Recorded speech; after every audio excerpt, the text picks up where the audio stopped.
Hello, beautiful people. Welcome back or welcome to another Bangs audio review. Hey, look what I got today. I got the SGOR Adonis. What a cute and tiny little box. You would never imagine the sound that comes out of these based on the size of the package. Insert joke here. That was kind of a joke in itself. Anyway, SGOR, I don't know if pronouncing it SGOR is correct, so I'm not going to do that. It's just 4 letters, SGOR, right? I tried to look up what they stood for, could not locate that. Inside the box, you get a little, warranty card, user manual. There's not a lot of information in there, but doesn't really need to be. Pretty straightforward. IM sat in there, and then below that, you get 3 ear tips, 3 sizes of 1 set of ear tips. And there you go, right there.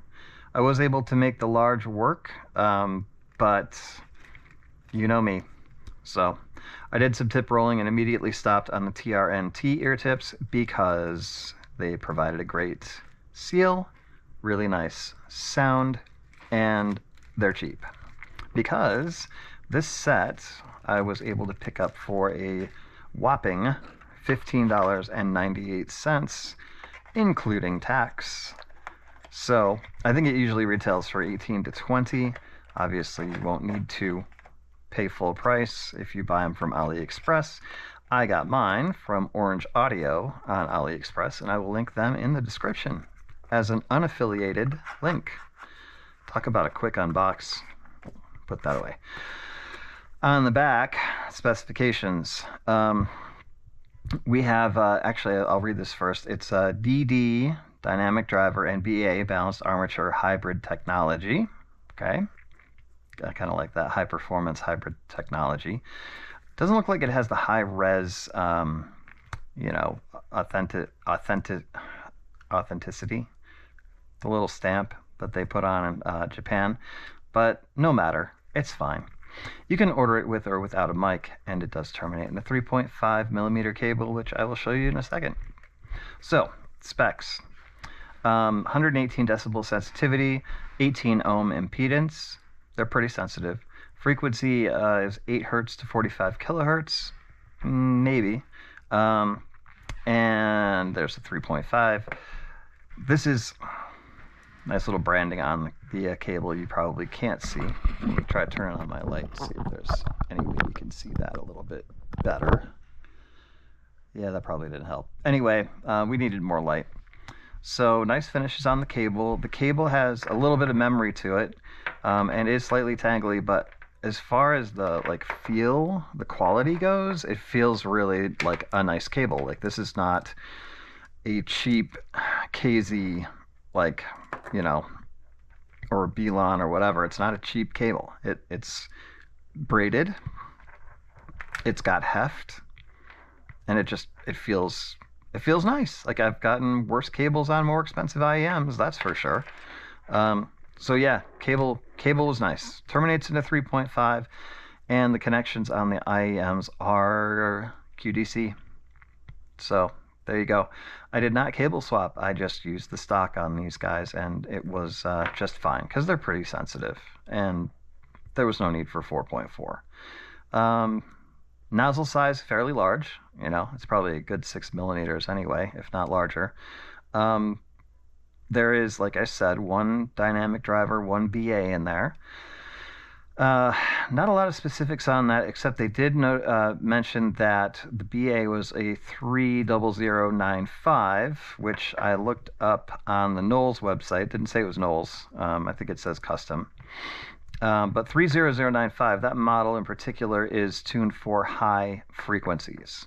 So in this case, the hybrid, of course, the BA is handling the treble, and the DD is handling probably just about everything else. Maybe the crossover is like somewhere around the ear gain, upper mids to lower treble. That's my guess anyway. The build quality on this, I would say, is pretty darn good. It's got a nice sort of shiny, dark, like smoky almost faceplate. Like, it's very, it's very shiny. It's very reflective.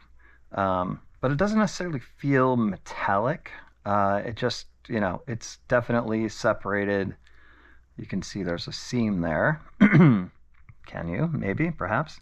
Um, and then it's got this nice big vent in the back. So obviously there was no issues with pressure buildup, which I guess I seem to be a little more sensitive to than some people are. And that's just how it is. That's neither good nor bad. That's just how it is. But anyway, yeah. So you've got that vent, and that has probably a lot to do with, well, a couple of things to do with the bass response on these. One, the dynamic driver handling it, not having to be tuned to handle treble as well, and two, this giant vent in the back, which makes it kind of an open back design, really, if you look at it. So yeah, very very basic as far as build specs and accessories and unboxing. I mean, you can't really get any more basic than this. I mean, I just reviewed the Warner Studio Edition and was remarking on how sort of elaborate this box is over here.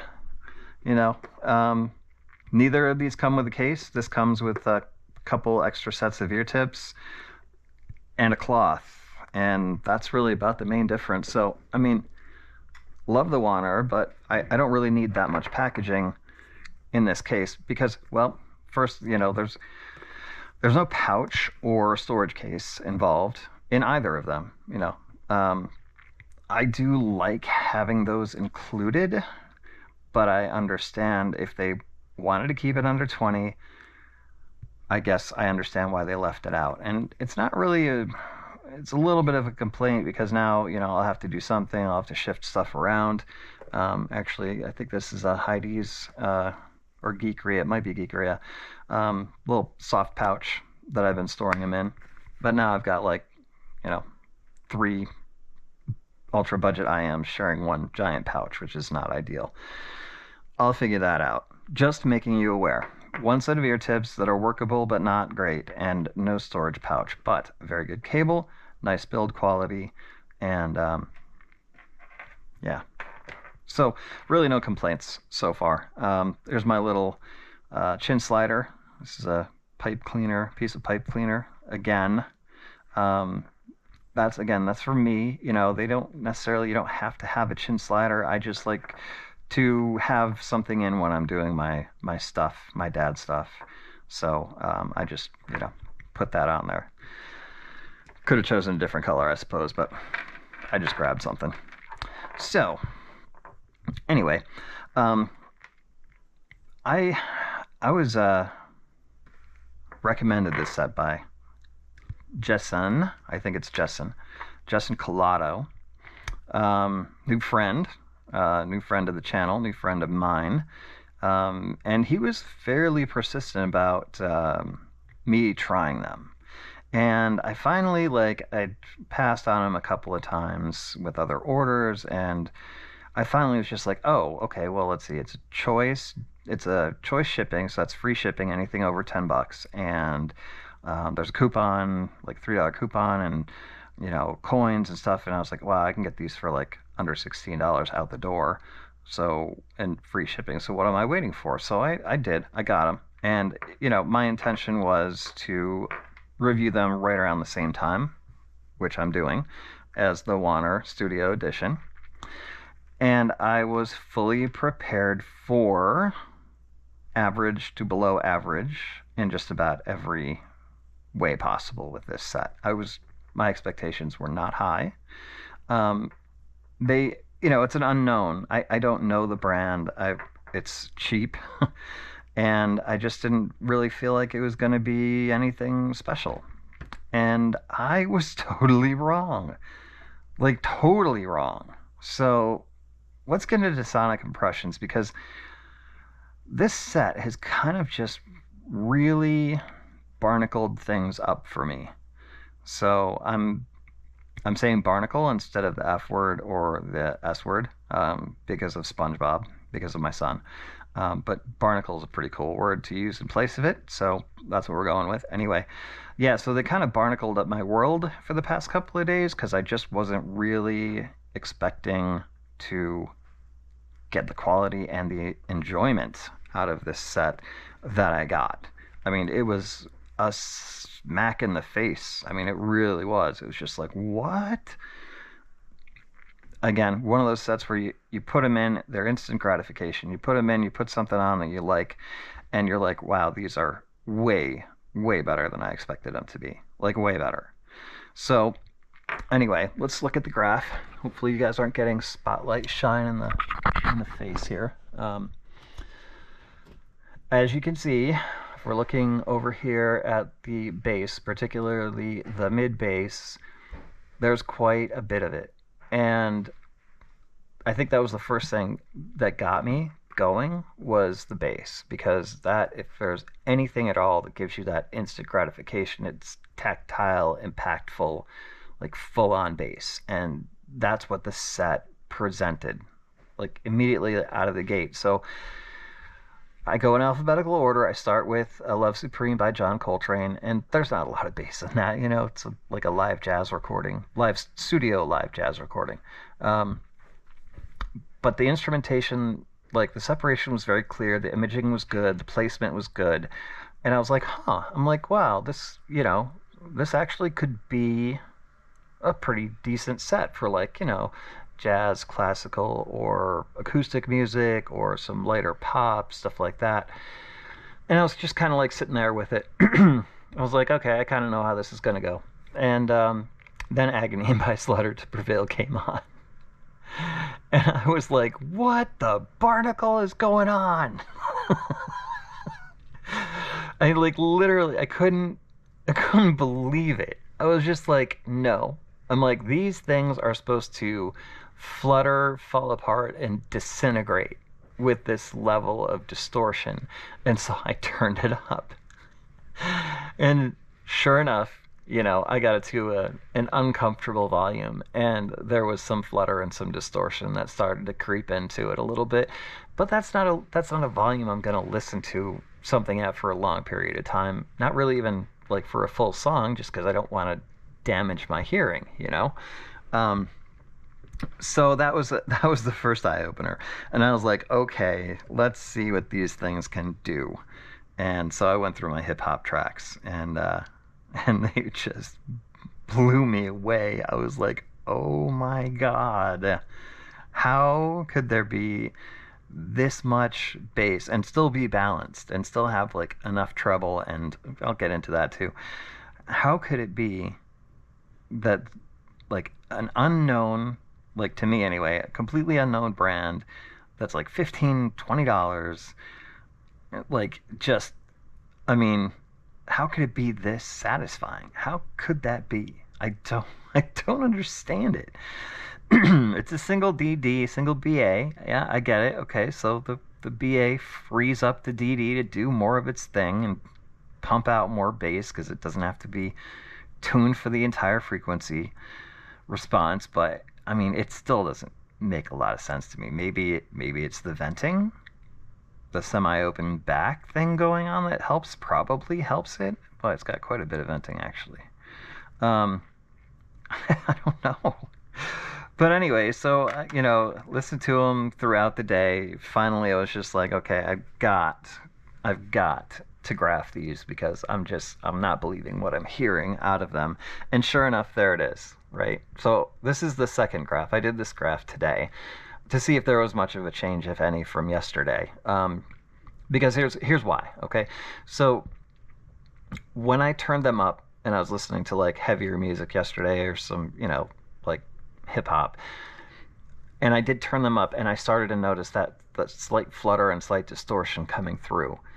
And I was like, okay, it's understandable. You know, I wish it wasn't there, but it's understandable, you know. Today, when I put them in and started going through the same tracks as yesterday at similar volumes, if not a little bit more, that flutter and distortion was gone. It was gone. I was like, did I even actually really hear that? Was that me? Or was it the IMs? So here's what I think, okay? And I know this is going to maybe disturb a couple of people. Maybe not. I don't know. I'm like one of those idiots that can't make up his mind if burning is a thing or not a thing. So this is my take on it, at least as far as the SGOR Adonis goes. I feel like it literally had to shake off dust, and I mean like actual dust, like actual like microscopic dust, like particles, like that were somehow probably got into the IEMs and had to be shaken loose. And once they got shaken loose, then those little flutters and distortions were gone.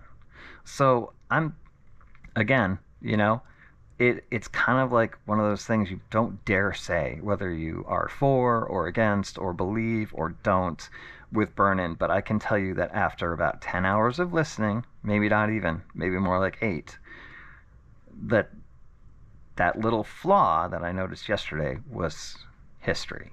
And just let me enjoy them no matter what volume I wanted to put them at. So for what it's worth, that was my experience with them. And besides that, my experience with them has been just so enjoyable. Like really just plain enjoyment. If I had these and the Warner SE, and that was it, like that's all I could afford, that's all I had, and I couldn't get anything else, and I would be fine. Because if I wanted really thumpy, fun, engaging, bassy kind of stuff, then I would put in this Adonis. And then if I wanted a little bit more critical, referencey style, I would put in the studio edition from Tangzu, the Warner. Like I could do just about everything in my library using just those two sets. And just those two sets, less than $40. Like, that's crazy. So, all right, so let's finish up. Sonic compression. So it is a V shape. The mids are a little bit recessed, but vocals come front and center because there is nice energy to the ear gain here. So female vocals were especially present. Not quite shouty, but perhaps at higher volumes, as I experienced. Just a little tiny bit too forward. Okay? Minor critique, honestly. Male vocals, just fine. And then you have some extension in the treble. And then it kind of just goes a little bit lower. But it doesn't disappear. These aren't dark. They've got nice extension. And yeah, the upper treble, if you're younger than I am and have better hearing, and you're still picking up stuff in the 14 to 20K range, you're going to be happy because there's actually energy there, which is pretty freaking cool, especially for a set at this price. Yeah, genre specifics. I think the only bands it was not as fun with. Like it didn't, for whatever reason, it was like again Spirit Box and Mastodon. It just could be because they're so busy in that upper mid range. There's a lot going on there, where it was just maybe a touch intense on these. I still enjoyed it. It wasn't like it was bad. It just wasn't as strong as some of the other genres. Listening to Sleep Token 2 play his kit and how much he uses his cymbals and how innovative he is with that and how just distinctive. You could pick up all sorts of nuances with these. It didn't really get fatiguing for me. That doesn't mean that it wouldn't necessarily get fatiguing for somebody else, but I did appreciate the level of detail that these bring to the table. The bass is, for me, it's the star of the set, but reasonable expectations, it is a little bit big. There's a little bit of bleed. It does kind of cut into the mids just a bit. And again, completely forgivable for under $20. The biggest takeaway I have from this set is that if there are companies out there like SGOR and I don't know, EPZ, that are putting out products that are this good for this cheap. Wow, they're going to bring the prices down even more than they've already come down. You're going to get better quality for less money. Because I don't know, I would challenge anybody to find me a better set under $30. I would say that. I mean, I like these as much as, although maybe not as technical, but as much as the Wyvern Abyss. In some ways, they're a little bit smoother. In some ways, they're not quite as energetic. But still, I would have a hard time picking between the two. And there's, you know, percentage-wise, a significant difference between the two price-wise. Oh, you know me, I'm biased towards Canera. I love their stuff, so probably always pick it over, you know, something similarly priced. I'd probably go with Canera or Queen of Audio, but let me tell you this. This is probably as good as the Vesper 2, and the Vesper 2 being a single DD, single BA set, which is like $70 or $80. I would have a hard time deciding between these two, and then I'd look at the price and go, yeah, I'll take the SGOR Adonis, thanks. And no, I'm not going to compare it to the Queen of Audio Adonis or New Adonis. Sorry. That's just not fair. It's not fair to these, really, honestly. You know, those sets are much more mature and refined and polished than this set is. But I will give, like, the base a nod, being closer to the New Adonis, certainly than the original Adonis. So compliment, that's a compliment, not it's not a knock on the New Adonis, it's a compliment on the SGOR Adonis, which was released in late 2023. Otherwise, it probably would be my budget pick for 2024. My budget pick for IM of the year budget pick, because dang, they're good. Just that good. I don't know if SGOR is making any friends in the in the competition for best price to quality thing. Probably not. You know, I mean, let's face it. There are companies out there that they can put out literally dog barnacles with a cable attached to them, and people will buy it just based on the name. SGOR does not have that advantage. They put their money where their mouth was. They put it in the IMs. I'm impressed. So, I want to thank Jeson for the recommendation. We've made arrangements, buddy, to get you your special gift. It was an impromptu giveaway. So that'll be on its way probably sometime in the next week or so when I get everything together for you. Thank you so much. Thank you for your support. Thank you for your suggestion. This video is for you. And for all y'all, everybody else, we're starting back up with Science Audio.